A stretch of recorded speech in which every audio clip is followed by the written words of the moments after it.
All right, welcome to Post Game Live.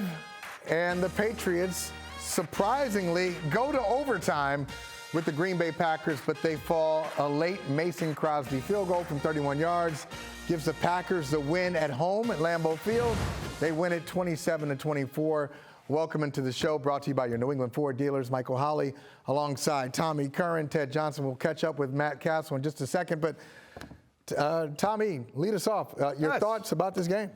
You know, our guy Jeff Capitasto, our producer, said first things first. Are good victories, are moral victories good victories in this instance and for this team in this situation? Absolutely. This is a moral victory. And for all the people who are going to push back right now, that's beneath us. We don't accept moral victories. This is a franchise that has been built on moral victories that later help propel them to great things down the road. To go out there, Ted, without your without your starting quarterback, with your backup quarterback smushed on the first series of the game, basically, and to do this on the road, absolutely a moral victory. Yeah, I agree. Believe it or not, I mean, I think it might surprise people when I say this, but I couldn't agree with you more. I think there are moral victories. I've been in a lot of those. The Rams 2001 come to mind, going down to Dallas, losing in 1996. Yes, and then never losing a game the rest of the way. So it was, when you consider kind of who they were missing, Jalen Mills going up against an Aaron Rodgers in Lambeau, missing your starting quarterback, then your backup gets knocked out.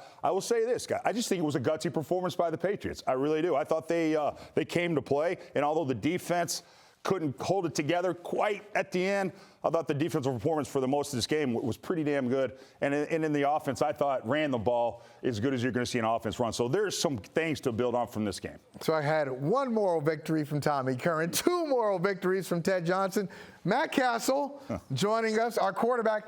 Is it unanimous? Is it unanimous, Matt Cassel? Moral victory? Yes, it's absolutely unanimous. The way that this team went out and fought over the adversity that they had to overcome throughout the course of the day. Obviously, you guys just pointed to all those different factors. The quarterback situation, not having Lawrence Guy out there, Jalen Mills, a starting cornerback, and to play this team, take them to overtime, which people had them blowing out the New England Patriots at the start of the week. And the New England Patriots played this game to the end. I thought they played hard. They played with effort. And unfortunately, they couldn't get it done. But at the end of the day, this is a performance that they can build off of. And it also speaks to the leadership, the coaching staff, the adjustments that they had to make in order to make this as close as it was. I mean, I just thought it was a good overall performance in a tough-fought game. All right, but you guys mentioned the moral victories, Ted and Tom.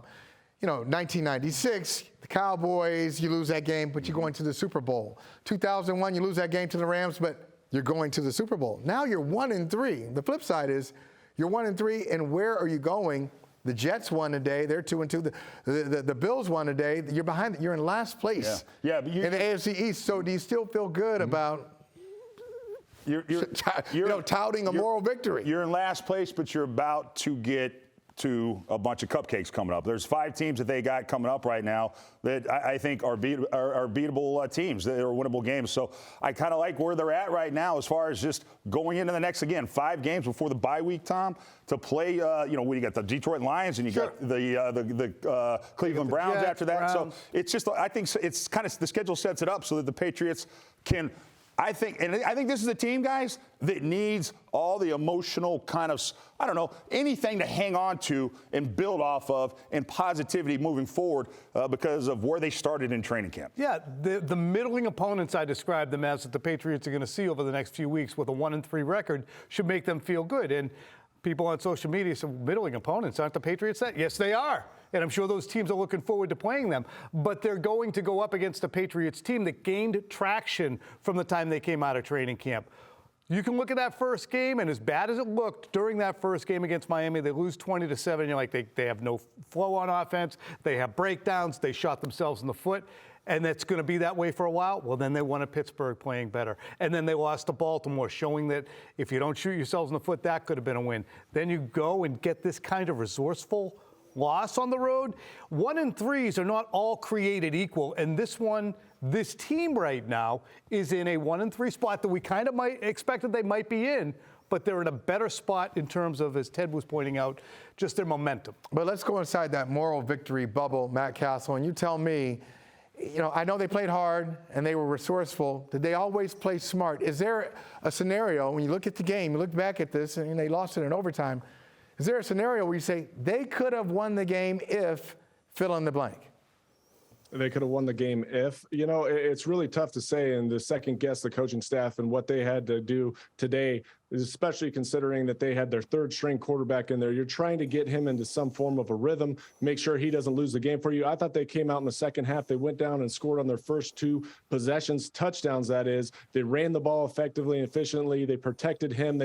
They changed their protection scheme from the first half to the second half. They went more 7-man max protection. They brought in a big, which is an offensive lineman for the tight end position because Jonnu Smith was out. They ran the ball all day long. And with that being said, they set up some play actions that were big hitters. Now, they weren't as successful down the stretch, but at the same time, they weren't looking to put the ball in Bailey Zappe's hands at the end of this game. And I understand that. But at the end of the day, they didn't get it done. But I'm not second guessing anything that they did during this game.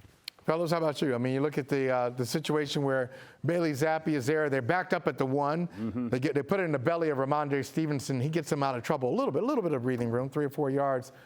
On third down there, you think you should have had any kind of passing, anything that would have been a little more dynamic? It was a pretty conservative play call in that situation. Do you second guess any of that? It was a 3rd and 3, and they were in shotgun, I believe, and they were playing loose. I think Green Bay was, and they handed off to Stevenson, and it looked like there was some space there, and he just wasn't able to create a crease, and they got some penetration. I said before the snap, and Ted, you were in there. I said, well, just a quick hitter to the outside, throw it right at the sticks, and that's just inviting, though. As I'm saying it, that's inviting a pick six. Somebody undercuts it, the game's over, and hey, thanks for playing, Patriots. No overtime. Everybody's on the plane on time.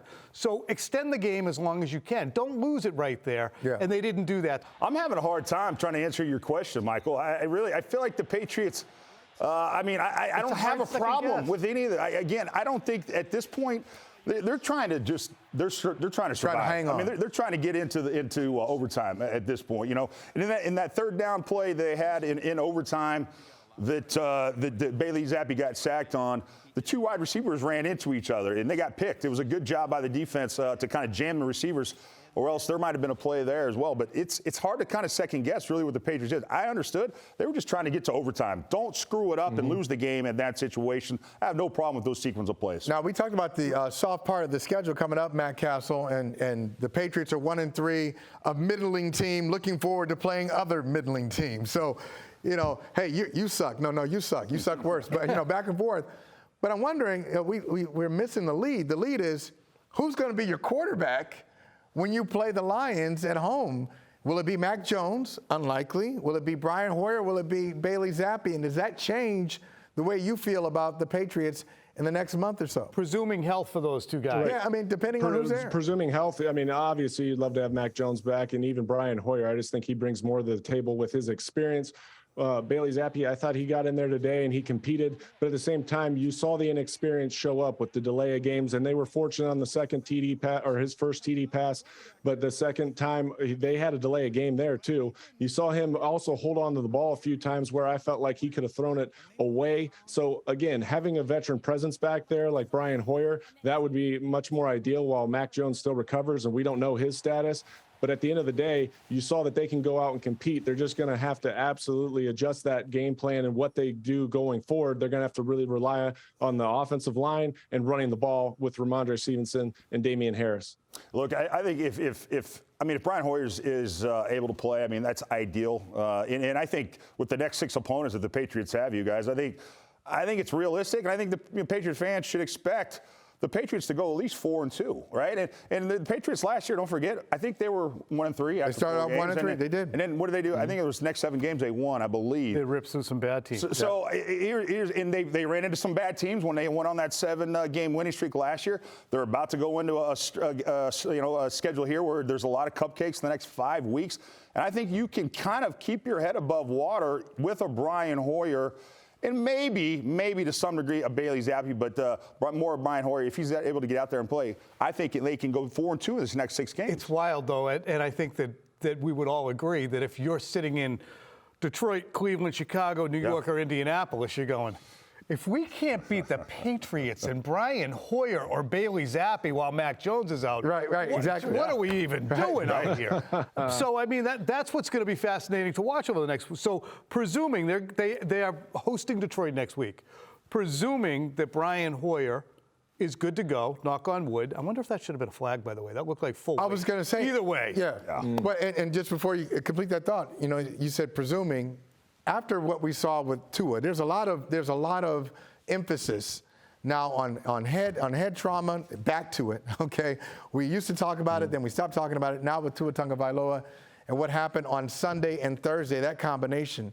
Do you think the NFL/Patriots will be more cautious? Ted, I mean, you can when it speak comes to this. I think, I'll be honest, I think it might be Brian Hoyer, the player, 14-year NFL vet, maybe being more cautious. But I would probably think, I was thinking about the Brian Hoyer going out today, and I just had a moment where I thought, I think the Patriots, with the kind of I don't know, the way the NFL is today with the Tua news and all what happened with Tua Tagovailoa, that the Patriots are going to be extra sensitive to that. And when you have Brian Hoyer go out with a concussion, I think with the way people are feeling about what happened to Tua right now, that people are going to be very sensitive to that. And so you're going to err on the side of caution, I think, when you're talking about Brian Hoyer. Matt, how surprised are you that we have a conversation about Bailey Zappe being a reasonable replacement, all things being equal, for Hoyer? Because I said, no. It's a non-starter.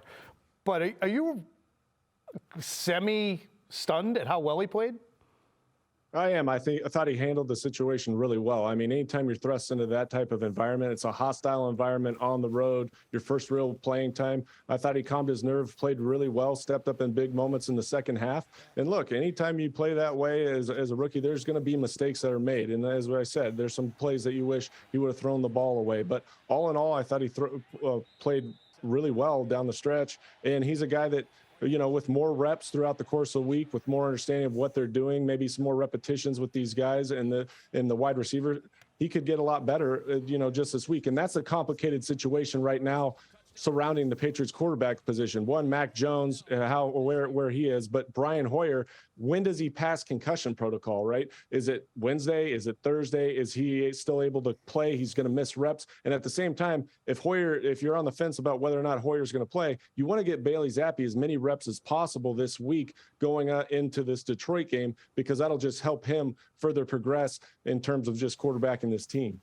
All right, we will eventually hear from Bailey Zappe and Bill Belichick, but right now, I'm going to tell you to wrap up your weekend with Sports Sunday on NBC 10 Boston. Mike Felger will be breaking down the Patriots-Packers game. It's tonight after Sunday Night Football and the late news on NBC 10 Boston.